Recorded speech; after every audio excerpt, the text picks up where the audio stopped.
It's the favorite job of any fishing guy. Their daily work is fishing. But it's not river grass carp. It's the southern flag tuna, the gold of the sea. This fish weighs even a few hundred pounds. Second dealers can offer tens of thousands of dollars for it. Just a week's work. I'll be out for 6 months. Today is the last day of tuna fishing. All the ships began active preparations. Choose a sea area that you think is the best. Caught a huge tuna to win the championship this season. Everyone has their own plan. Some fleets set out for their destinations during the day. Some fleets set out at night, although it will be a step slower than others. But they do it to feed their spirits. For the next challenge, at 4 o'clock in the morning, Bob has reached the target area. Mackerel bait is being set up. The same is true of otter, not far from him. All set up mackerel bait, waiting for the blue flag tuna at the bottom of the ocean to bite. In this tense atmosphere, the detector in front of OTT made a noise. A tuna appeared under the water. When he passed a message to Bob, that's when the fishing rod was bitten by the tuna. But Jarrett broke it on the way back. At the same time, the other rod was bent. Jarrett looked at the broken fishing line. Turns out a shark just bit the hook. A little worried about a shark on this pole, but it's too early to know for sure. The resistance from the fishing rod is a bit like tuna. Jarrett immediately increased her strength. Want to see what kind of creature is down there? While this side is still fighting hard. Bob's radar system beeps, too. There's a tuna near the bottom of the boat, and the fishing rod in front of Lance had a reaction. Both fishing boats are frequented by tuna. Now it's just a matter of who gets the bigger fish. It feels bigger on Lance's side, because most of his line is gone. Jarrett, on the other hand, was able to retrieve the fishing line with ease. Even the tuna is exhausted. It's rising to the surface. Then Bob saw the bad fish in front of him. I'm moving towards them. Manny sent out an early warning on the radio. Tim immediately turned around when he heard that. Then a relieved Bob took over the fishing rod. But Manny noticed that the boat in front of him was not moving. Several people immediately reacted that it was not bad fish. Start screaming at them to leave. I got closer and closer and realized it was OTT. But they don't have the time right now. The tuna have come dozens of miles out to sea. The battle now is a very intense one. This is going to freak the Bobs out. He kept yelling and screaming. All available means have been used. Still no response from OTT. They're about to start swearing. But you can't blame OTT and others for not hearing it. They're all fighting at the back of the boat. The tuna are already on the surface. How could you pass up this opportunity? OTT took the spear when he saw an opportunity. I succeeded in getting my first tuna. After tying the rope around the tail, several people immediately began to celebrate. And unlike this joyous atmosphere, Bob, they're hoarse now. Why is there still no response from OTT? Jarrett suddenly heard a distant cry. He quickly picked up the radio to inquire. He was dumbstruck when Bob shouted, "Get out of the way." What? Just catch a fish and chase people away. Look again, it's Bob's tuna heading their way. Jarrett quickly turned the rudder to clear the course. Oh my God, that's why it's been going on. After Bob spotted the otter ship moving, I put my heart in my stomach again. I don't have to worry about my line breaking by accident. Able to focus on the tuna. OTT's fish also cooled off during this time. As they pulled the tuna into the boat, this fish looks a little big. It measured 100 inches. It's the big tuna they need most. OTT's luck is really good. That's the size of a tuna you've caught just out to sea. And the Bobs on the other side are still fighting hard. Although the front was delayed for a long time, but just wasted the tuna's energy. Now it's starting to rise to the surface. Soon the tuna came to the surface. Manny put a spear in it too, but the tuna can still escape. Bob immediately grabbed the other gun and stabbed it down. Hold the tuna behind the stern. Bob tied the rope up easily. Through many hardships, I finally got this tuna. When he got the word out, Paul was jealous of his own lack of response. They've already got something. As the sky lit up, the men pulled the tuna into the boat. It's exciting to look at this big guy. This tuna was found to be 110 inches long. It was totally out of their expectation. It also made a few people feel that the ordeal ahead was worth it. No one else can get fish like this. I was just scared half to death. At 7 in the morning. Dave's got a crazy brain right now. Everything is ready now. How come there's no tuna for half a day? There are no fish here.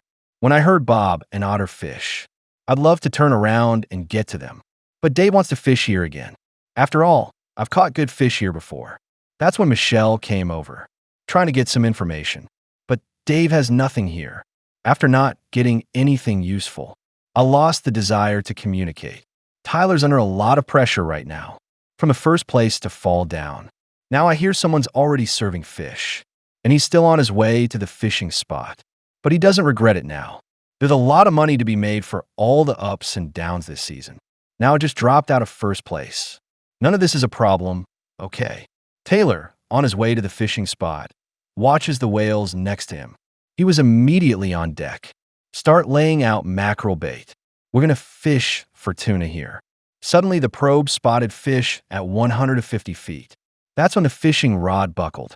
Marissa immediately stepped in to take control. After the tuna ran away with the line, immediately began to recover the fishing line that had escaped. The battle must be brought to a swift end. Let's see if we can sell the tuna. Back in the ocean to earn some fishing. Taylor had the same idea.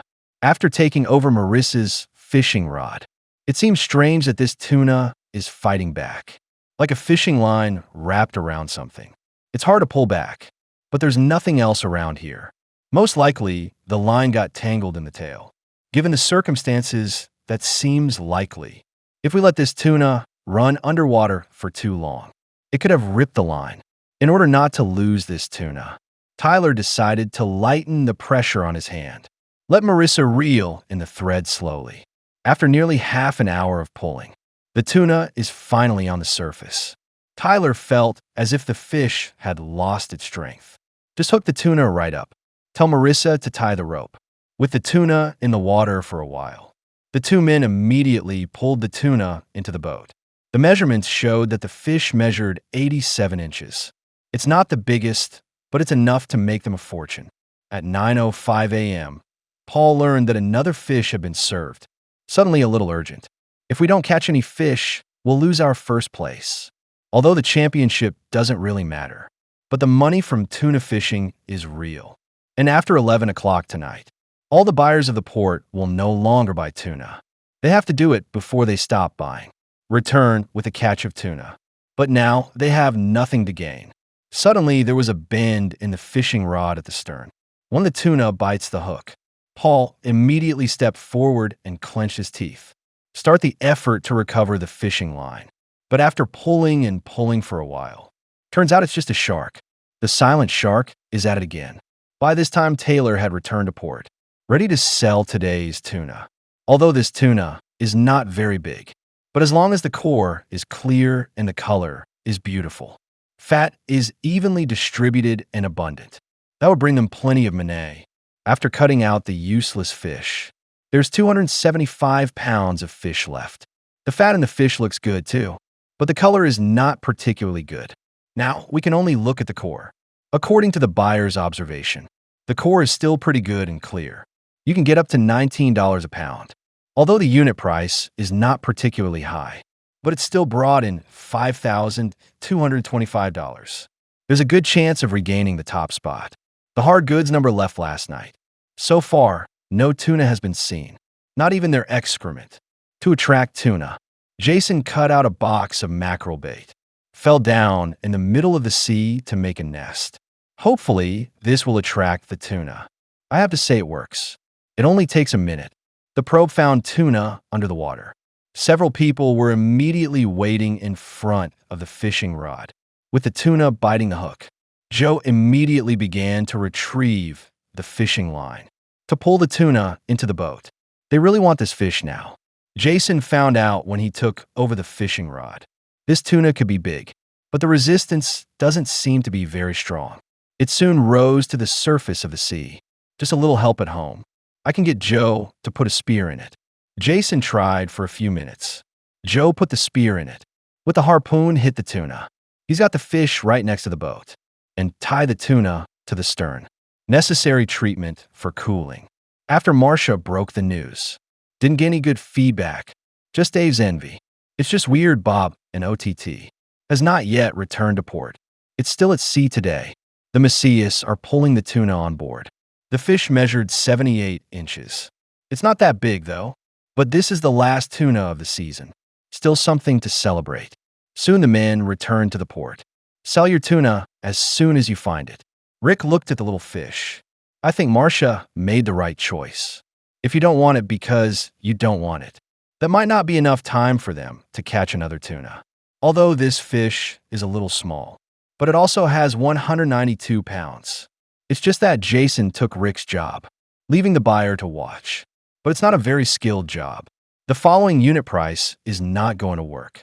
Rick got his job back. After all, if Jason says anything, he still has to pay for it. The color of the fish looks good. The fat distribution is also good, although there is a flaw in the core. But Rick was still able to pay $21. Make Marcia et al. $4,032 in anger. A couple of them after saying goodbye to Rick, and leave for the start of next year's season. At 12 o'clock in the afternoon, Jack's still waiting for his tuna. The two are now within a few $1,000s of first place. Has a great chance to win the championship, and they don't want to give up. I'd rather wait here. But the mackerel bait they set up was good. We succeeded in attracting the tuna. At the same time, the fishing rod was also bitten. Move the pole behind the bow. Nick set to work immediately, trying to catch the tuna in a short time. It seems stress is good sometimes. It's only been a while. The tuna comes to the surface. As soon as Jack got a shot, he tied the tail line. They both moved too fast, without even waiting for the tuna to cool in the water. Don't worry, the buyer's not going to like it when he sees this fish. The fish measured 77 inches. Still a pretty good catch. Soon Jack found a buyer, making fun of this harvest. But it's all in this last hour. There's no other way. Rick has to take care of this tuna. The final fish weighed 163 pounds. The fish looks good. It's rich in fat and beautiful in color. But the core can be very clearly pasted. That's why there's not enough cooling time. Because of this big problem, I could have gotten $22 per unit. Only $19 a pound now. Jack and Jack made $3,097. They were very happy when they found out the final reward. But the problem of unit price still makes two people feel uncomfortable. You really shouldn't skip a step for the sake of speed. Michelle is very anxious right now. They're running out of time to catch the tuna. But the two have worked hard all season. I don't want to give up at this last moment. All means must be used. To go tuna fishing. Then the rod was yanked. There was a tuna on the hook. Leah immediately stepped forward and grabbed the fishing rod. Start pulling the line back in. Michelle put on her gloves. Step forward to take over Leah's job. I have to say Michelle is better than that. He took the rod and pulled the tuna to the surface. But they were hampered by nearby boats. Don't dare make any big moves. I'm afraid the fishing line will be cut by accident. Fortunately, Leah managed to get away with the boat, away from those fishing boats. So Michelle can fight the tuna. But the unexpected always arrives first. The fishing line broke at this point. Michelle didn't know why when she retrieved the wire, only that he had lost his last tuna of the year. He didn't catch any fish either. And Paul and Dave, they are also very sad now. It was past 6 o'clock in the afternoon. Still nothing. And Bob and OTT are about to return to port. Now, they don't worry about catching fish. I'm worried about not getting first place. After all, they have big fish on their hands right now. As Bob's monster is lifted from his hands, he feels the title is almost certain this season. After all, such a big tuna in this year. It basically never shows up, as long as the meat isn't too bad. The final fish weighed 536 pounds. The fish looks fine on the surface. The color is a beautiful red. The core is also very transparent. There's a big problem with fat. I can only give the price to $20. A few people made $10,720. This greatly increases their chances of winning the championship. And OTT came here after Bob left. They caught more than 10 fish this season. As long as this tuna is good, then they can win the game. Of course, making money is the main goal. The final fish weighed 382 pounds. The quality of the fish looks good. It has a beautiful red color, and the core looks very transparent. The fat content is also very rich. We can get the price down to $22 a pound. That's $2 more than Bob. If it wasn't for the weight difference, they make more than $8,404. As time slowly passes, the season is coming to an end, and the final winner is Hot Tuna OTT. The fat tuna lost $218. All the other teams finished the season on a high note. As the final winner, OTT. I can't believe it myself. And the least expected was Bob. Only a few $100s. The other players did not mourn their defeat. Instead, there was a sense of relief. It seems that the intense fishing every day is still very tiring. Especially this guy, Tyler. I just took off my clothes and went for a swim. While OTT was having a family meeting, Bob retaliated and gave it to OTT with a very stubborn goat. He said it was a blessing. It's kind of ironic, actually. Well, that's all for this program. Give it a thumbs up, and let's look forward to the next episode.